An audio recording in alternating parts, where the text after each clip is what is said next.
Gelap ya gelap. Ntar gue terangin aja. Ya, oke guys, ketemu lagi di Denting, Daring nggak penting.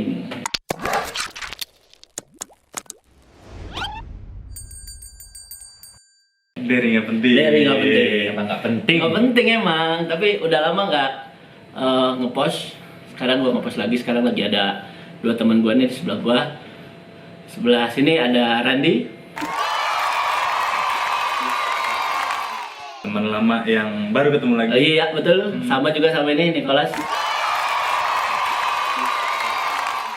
Nicholas sudah baru bulan Januari ya kita ketemu kemarin di Indonesia Master. Iya, Jadi ini teman tongkrongan gua. Sebenarnya bareng Rudi juga. Sebenarnya sering nongkrong bareng lah kalau ada event atau sengaja kumpul kita kumpul. Tapi sekarang kita lagi ngumpul nih bertiga. Karena berenam nggak boleh. Berenam nggak boleh. Ramean nggak boleh. Nicholas ini gue dari Nicholas dulu deh. Nicholas ini adalah tour leader ya Nick. Yoi. Tour leader, dia kerja tour leader. Tour leader itu Tour leader itu sebenarnya semacam kayak tour guide, cuman bedanya kalau tour leader itu dia yang membawa tamu dari kota masing-masing ke suatu daerah gitu loh. Kalau guide kan dia biasanya nunggu ya. Ya. Kalau guide itu biasanya dia nunggu di daerah tersebut dan dia akan menjelaskan daerah itu. Kalau tour leader itu kita yang bawa ke daerah tersebut dan kita hanya sebagai leader yang dimana notabene itu lebih memutuskan sih. Kayak memutusin, iya lebih ke schedule, lebih kayak kita makan siang gimana nih rutenya nih gitu loh, lebih ke arah sana sih. Iya, lebih ke arah sana sih kalau tour leader itu. Nah, oke, itu dari Nicholas. Nah, ini Randy. Randy ini adalah salah satu general manager di Amin. salah satu hotel. Satu hotel di Ciawi. General manager ya, Ran? General manager. Enggak, sebenarnya sih saya hanya pelaku di hotel industri gitu aja. oke. Kalau untuk masalah jabatannya biar secret. Kamu boleh sebutin nama hotelnya nggak? Singkatan aja ya, singkatan. Nggak usah. Oh, nggak usah. Nggak boleh kan? Ya udah, oke. Karena itu kan menyangkut instansi. Oh iya, Iya, oke. iya. Pokoknya ini adalah teman-teman gua yang ya kita tahu ya sekarang kan lagi viral, bukan viral sih sebenarnya, bencana ya. Lagi booming lah. Lagi ada wabah, virus COVID-19 yang lebih tepatnya disebut yang kita sering dengar itu virus corona. Jadi udah hampir 3 bulan ini kita terus diajarin sama berita ini dan penyebarannya tuh luar biasa banget Dan nggak hanya di Indonesia. Jadi bahkan Indonesia juga sebenarnya baru-baru ya terkena impactnya lah ya. Jadi nah ngomongin impact nih Ran, jadi karena yang tadi gue udah sebutin tadi ya dua orang pelaku dua orang temen gue jahat ya, salah gue ngomongin dua orang temen gue ini kalau misalnya dibilang terasa langsung lah impactnya gitu kan, resikonya virus corona atau COVID-19 ini. Kalau misalnya dari gua dulu ya, gua kan kerja di PBC di Pelatnas. Dari gua sendiri sih sebenarnya belum ada yang benar-benar signifikan gitu impactnya. Jadi kalau di gua ini per hari ini baru diberlakukan piket. Piket. Jadi di Pelatnas karyawannya itu ada yang masuk, ada libur, jadi nggak semua masuk, jadi dibagi. Jadi sistem piket gitu sampai tanggal 31 Maret. Oke. Berarti sampai akhir Betul. lah. Tapi gua kan karyawan, nah tapi dari atlet-atlet Pelatnas ini isolasi ya. Iya, kena dampaknya lah. Gua aktivitas yang mereka biasa lakukan jadi tidak dilakukan. Betul. Nah, ini mereka yang baru pulang dari Inggris nih. Kena isolasi mandiri 14 hari. Itu kan dari All England ya. Ya, baru kemarin nyampe beberapa. Terus yang udah ada yang duluan tim pertamanya itu kena isolasi 14 hari. Gua ngerasain sih, maksudnya dalam arti wah gila, ini bakal pressure banget gitu buat mereka yang mereka abis tanding di luar negeri, capek, terus pulang terus kena isolasi, tidak bisa melakukan apa yang bisa bikin mereka fresh lagi gitu. Tapi kan ini emang demi kesehatan kan. Nah, berarti kan itu impactnya udah kena nih di teman-teman atlet gitu. Kalau di gua sih sejujurnya emang belum sih, belum terlalu ngaruh ya secara pribadi, belum terlalu. Tapi lu worry nggak sih? Sebenarnya worry sih. Nah, makanya gue paling sekarang lebih waspada aja sih, lebih waspada ke apa namanya, ke virus corona ini yang tadinya gue jujur waktu itu agak cuek sih. Awal-awal. Ya.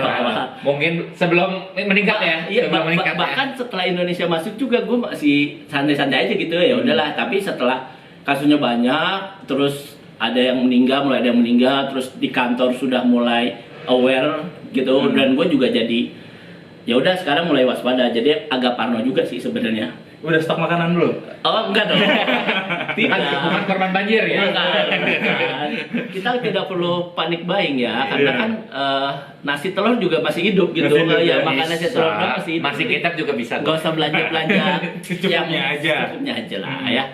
Oke, gue balik lagi ke Randi sama Niko nih. Ke Niko dulu deh. Nik, apa yang paling kerasa dari pemberlakuan ya apa yang dibilang pemerintah travel warning segala macam kan lu di ini bidang travel ya. Di bidang travel. Kalau di gue sendiri di bidang travel ya sebenarnya sebelum di Indonesia masuk pun itu dampaknya di bidang travel tuh udah berasa banget sih. Udah berasa banget ya, karena udah banyak banget itu yang namanya grup pada cancel. Grup yang di sini dimaksud Niko adalah grup yang akan traveling. Iya. Jadi banyak banget grup yang akan traveling ke negara lain, itu banyak banget yang cancel. Itu yang sih salah satu dampak yang kena banget sih di gua gitu loh. Di satu sisi kalau pertamanya juga sama gua kayak Derry sih, kayak gua juga cuek sih gitu loh. Karena trip terakhir gue itu ke Korea, itu pas Korea lagi booming-boomingnya nih. Outbreak. Lagi kalau sini pas di Korea terus outbreak gitu ya, corona. Lagi outbreak corona yang dimana tiap hari tuh notabene tuh bertambah terus, dimana guide gue juga di situ bilang katanya, udah lu nggak usah khawatir, ini memang di Korea lagi inspeksi terus, lagi pengecekan terus, ini akan nambah terus. Oh ya udah gue juga biasa aja, karena menurut gue gini, prinsipnya satu, corona adalah virus, corona penyakit, ya kan? Ya salah satu jalannya ada jalannya cuman lu jaga kesehatan lu sendiri gitu loh, dan kebersihan, dan lu coba pakai masker gitu loh. Tapi gue pas selama gue di Korea, gue tuh bener-bener cuek lah. Gue pakai masker kagak, apa juga kagak, ya biasa aja. Gue kayak aktivitas biasa aja, kayak gue lagi bawa grup yang biasa gitu loh. Cuman yang pas di situ aja gue kena dampaknya apa? Tamu-tamu kita orang Indonesia ya, lu tau lo orang Indonesia ya, dia worry banget tuh. Pasti. Dia worry banget. Ya disitulah tugasnya seorang tour leader yang mana harus nenangin mereka. Ya gitu loh, karena dibalik gue seorang tour leader, gue juga punya keluarga gitu loh. Dia orang worry, gue pun sebenarnya worry gitu loh. Bukan gue sih, sebenarnya keluarga gue juga worry. Gue ada di luar negeri sedangkan kondisi seperti itu gitu loh. Jadi ya tugasnya gue nenangin mereka, dan gue harus percaya diri dong. Kalau ini virus sebenarnya ya untuk kita safe aja selama kita jaga kesehatan kita gitu loh. Dan Niko juga tidak mungkin nggak searching mengenai si corona ini. Iya, gue juga maksudnya ya masih care lah gitu ya kan. Sengaja tahu dulu nih apa efeknya si virus ini. Betul. Terus makanya gue balik, setelah gue balik ke Jakarta, itulah dampak yang gue mulai terasa. Udah hampir sebulan gue nggak ada job, ya nggak ada traveling lagi. Semua grup pada cancel semua. Ya di satu sisi ada bilangnya mungkin baik untuk negara-negara lain ya, nggak terima wisatawan, jadinya dia juga bisa safe, bisa cepat-cepat pemulihan ya kan, cepat-cepat pemulihan. Tapi di sisi lain ya mungkin di ekonominya pribadi kita sendiri juga kacau. Bukan kita sendiri aja sih, tapi menurut gua hampir semua gitu loh. Banyak banget trip yang cancel, termasuk lu ngobrol sama tour leader lain sama ya nih kayak? Sama. Awalnya kan ya gini lah, gue memang usia gue kan masih cukup muda ya. Jadi gue selalu bilang kalau gue masih tour leader junior lah, masih kecil lah kalau gue. Mungkin banyak ada tour leader senior. Mungkin pada saat gue udah nggak ada job, tour leader senior kadang masih berangkat, tapi nggak banyak. Jadi istilahnya cuma seperempatnya aja lah yang berangkat. Tapi mulai sekarang setelah udah pada lockdown dan situasi udah kayak gini, semua tour leader juga ya udah nih, udah dampak yang sangat berat. Dan itu bukan gitu cuma internasional aja ya nih? Bukan internasional aja, domestik juga sama gitu loh. Jadi ini menurut gue sih salah satu cara perusahaan, karena kan yang gue sering banyak bawa kan perusahaan ya, bukan individual, bukan pribadi, bukan individual. Jadi salah satu perusahaan bikin strategi untuk meminimalis dampak dari corona ini. Jadi mereka banyak cancel juga gitu loh. Jadi kayak cuman mau ke Bandung aja, ya better dia cancel gitu loh, daripada gue bikin acara di Bandung tahu-tahu pulang malah nggak efektif, ya jadi semua cancel gitu loh. Jadi kalau boleh tahu berapa travel nih yang berapa rencana traveling yang lu mau tur leader kan terus tapi akhirnya jadi cancel. Kalau dari gua sendiri sebenarnya sejauh ini udah 7 trip. 7 men. trip. 7 trip. 3 domestik, Domestik 4 internasional. Internasional. Ya kita nggak tahu ke depannya ya. lumayan dong ya. Lumayan merana, udah ngasih telur lah. Ya. Jadi mungkin kalau belum tahu nih rata-rata 1 bulan tuh lu berangkat berapa kali tuh? Iya. Minimal sebenarnya 1 kali itu Minimal. udah ya minimal 1 kali udah ya puji Tuhan lah. Cuman sebenarnya dalam 1 bulan itu bisa 3-4 kali. Bisa 3-4 kali. Oke. Itu dari Nicholas ya. Kalau dari Randy sendiri nih, lo sebagai orang yang kerja di Dunia industri perhotelan. dunia perhotelan, segimana ngaruhnya virus corona ini buat perhotelan umumnya dan khususnya buat lo gimana? Oke, jadi untuk buat hotel gue sendiri, bukan hotel gue sih sebenarnya, hotel perusahaan gue. Iya, tempat lo kerja. Tempat gue kerja. Sebelumnya hotel gue memang happening banget di daerah Puncak. Sebelum Ya. ada corona ini. Cuman kita juga di awal Maksudnya hotel baru ya? hotel baru. Baru berapa lama tuh, Bro? Baru berapa? Belum setahun. Belum Oke. setahun. Nah, udah hits. Udah hits banget pokoknya di daerah Bogor, Puncak ya. Puncak. Nah, karena sebelum itu memang banyak sekali sampai kita kebingungan kalau misalnya memang mau ada masukin tamu lagi, kita udah nggak ada kamar. Jadi kita reservasinya the next 2 months baru kita bisa kasih kamar lagi. Oke. Itu separah itu hitsnya. Cuman setelah ada corona ini memang yang sangat berpengaruh adalah kebijakan dari pemerintah. Ya. Ketika pemerintah mengajukan untuk work from home, ya, terus WFH. ataupun untuk yang dilarang ada aktivitas di luar perkantoran, Ya, betul. di luar hotel, karena notabene-nya hotel gua tuh hotel yang banyak sekali sehari-hari diisi oleh korporasi. Ketika korporasi itu sudah menentukan kalau misalnya memang tidak boleh lagi ada aktivitas di luar kantor, Iya. itu sangat berimpact ke kita. Nah, sampai saat ini pun hotel kita nggak banyak gitu tamu. Nah, itulah yang membuat menurut gue sih agak lumayan impactnya, karena jujur aja kita gajian dari tamu. Betul. Gitu. Nggak ada income, nggak ada profit. Nggak ada profit. Nggak ada Gitu. profit, gaji minim. Oke, Jadi presentasi occupied-nya gimana, Ran?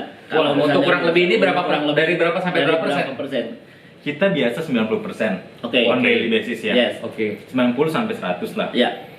Sekarang sedih gue. Jangan nangis tuh, nggak ada tisu nih.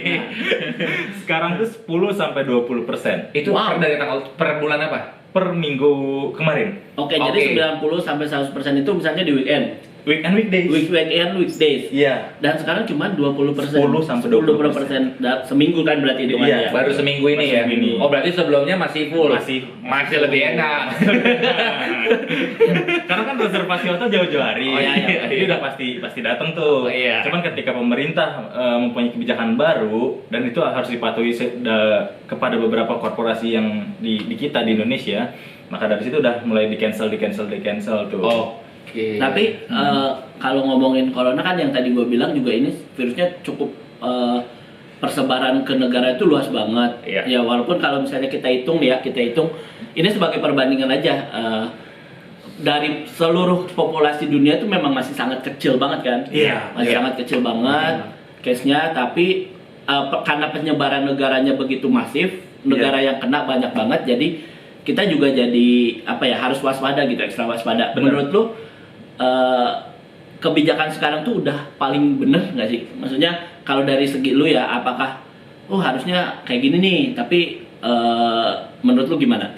Kalau menurut gue sih sebenarnya udah cukup benar ya, cukup benar. Maksudnya daripada lu tetap menjalankan kehidupan seperti biasa, tapi impactnya itu untuk kedepannya tuh lebih luar biasa. Mendingan kalau gue pribadi sih, ya contohnya ya kalau gue kena corona misalnya, gue lebih baik memang gue stay di rumah sama sekali gue nggak keluar selama 2 minggu, tapi gue keluar rumah setelah itu dengan bebas gitu loh, gue udah sehat kembali. Ya sebenarnya sama aja. Gue lebih pilih kalau memang sekarang pemerintah menetapkan work from home ya, maksudnya udah kerja di rumah, ya udah mendingan kita orang semua stay safe, jaga aman semua di rumah untuk biar kondisi udah kondusif, lu keluar lagi lu juga udah aman gitu loh. Bener. Lu udah bisa tersenyum seperti biasa. Orang yang awalnya kerjanya udah penghasilannya menurun, ya udah kembali normal gitu loh, tapi hanya selama 2 minggu. Tapi kalau kayak gini kita nggak jelas gitu loh. Ya kita jadi, gue sendiri pun yang kerja di bidang travel worry banget gitu loh. Gue udah kosong hampir 1 bulan. Oke, gue masih safe nih. Maksudnya gue masih bisa duduk di sini nih, bisa bisa ngobrol, beraktivitas, masih bisa aktivitas. Tapi kalau udah nyampe 2 bulan, 3 bulan, gue cuma bisa duduk di rumah, bro. Mau ngapain nih? Iya, makanya itu dari tadi gimana? Kalau gue sangat setuju, ya. karena gini, kalau misalnya kita masih melakukan aktivitas seperti biasa, si corona itu penyebarannya akan semakin luas. Betul. Akan tetapi kalau misalnya memang kebijakan pemerintah ini kita lakukan dengan disiplin, kita stay di rumah tapi kerjaan lewat email dan lain-lain, itu masih bisa bekerja kok. Ya. Dan itu bisa memutuskan tali atau rantai penyebaran si corona itu sendiri. Iya. Gue setuju, sangat setuju sama teori itu. Iya. Itu ya, jadi sebenarnya gue bikin video ini sih bukan buat bikin tambah panik, bukan bikin tambah apa namanya mengedukasi yang tidak benar buat kalian-kalian di sana. Tapi video ini gue buat tuh biar kita tuh lebih aware gitu, lebih waspada, karena corona ini nggak cuman nyerang kesehatan lu, betul. Nggak cuman nyerang kesehatan kalian semua. Iya. Bukan cuman kesehatan maksud gue, jadi ekonomi pasti kena, ya kan? Banyak aspek lah, ekonomi udah pasti, terus kehidupan kita juga jadi terbatas ya. Kita mau pergi misalnya jalan-jalan karena ada corona ini jangan jadi. Ya ada ya itulah banyak banyak ya. Terus pekerjaan kita juga pasti jadi tidak maksimal gitu kan. Tapi ya itu, jadi kita sekarang kalau menurut gua harus patuhilah apa yang dihimbau sama banyak orang. Banyak lah kalau kalian lihat YouTube atau sosial media, Instagram, Twitter, udah banyak banget pemberitaan orang tentang corona, termasuk cara kalian untuk protect yourself dulu, terus bisa protect orang lain gitu kan. Banyak banget caranya, lu tinggal searching aja, googling. Gua nggak mau lagi jelasin di sini ya karena udah terlalu banyak. Pokoknya intinya gua bikin video ini bukan buat nakut-nakut kalian, tapi lebih ke untuk waspada. Kalau misalnya walaupun nggak bisa work from home, karena kan biasanya yang patuh itu kalah sama yang butuh, bro. Yes, benar ya kan? Iya. Jadi memang tidak semua bisa kerja dari rumah. Ya silahkan bekerja normal sesuai dengan kebijakan dan kebutuhan masing-masing, asal tetap safe dan stay healthy. Boleh gue tambahinnya nih? Boleh, silakan. Oke, gue cuma mau nambahin sih. Sebenarnya gini, kalau gue yang gue lihat selama di Indonesia ini ya, terutama di Indonesia, ya banyak orang takut sama virus corona. Sebenarnya lu nggak salah sih takut sama virus corona. Tapi menurut gue pribadi ya, gue cuma kasih saran ke lu orang semua, virus corona itu lu nggak perlu takutin sih. Bukan intinya gimana ya, lu nggak usah takut boleh, tapi nggak usah berlebihan sih. Kalau menurut gua, lu cukup aja sih jaga kesehatan lu, mana yang memang harus lu lakuin dengan prosedur-prosedur yang udah dikasih pemerintah kepada kita, itu lu lakuin gitu loh. Dan menurut gua ada juga orang yang nggak takut virus corona. Ya contohnya, maksudnya kayak kita gini, kita sebenarnya dibilang worry juga nggak terlalu ya gitu ya. Tapi maksud gua, kita bertiga pun melanjutkan ke kalian ini untuk menghargai aja sih gitu loh. Jadi pada saat kita dibilang untuk stay at home, untuk stay safe gitu loh, ya gue sih lebih saranin ya udah gitu loh. Walaupun lo nggak takut, tapi kita hargailah orang-orang sekeliling kita sih. Itu aja gue. Kalau gue sih jangan overthinking mengenai corona ini. Yang penting apa yang udah diinfokan sama pemerintah kita lakukan aja. Jadi pemerintah juga udah melakukan riset, melakukan hal-hal yang terbaik untuk kita juga. Jadi ikutin aja dulu seperti apa pemerintah, misalnya kayak cuci tangan, terus juga mandi yang benar, terus juga cuci pakaian yang benar. Hal yang kecil kayak gitu juga harus kalian perhatiin. Ya, pakai masker juga. Pakai masker. Gitu loh, walaupun sudah susah ya cari masker ya. Semoga mulai besok atau beberapa hari ke depan kita gampang lagi nemuin masker ya. Ada lagi tambahan? Udah itu. Kalau dari gua, satu, mari kita social distancing, membatasi kontak dengan orang lain, apalagi kontak sama mantan. Ya, dadah.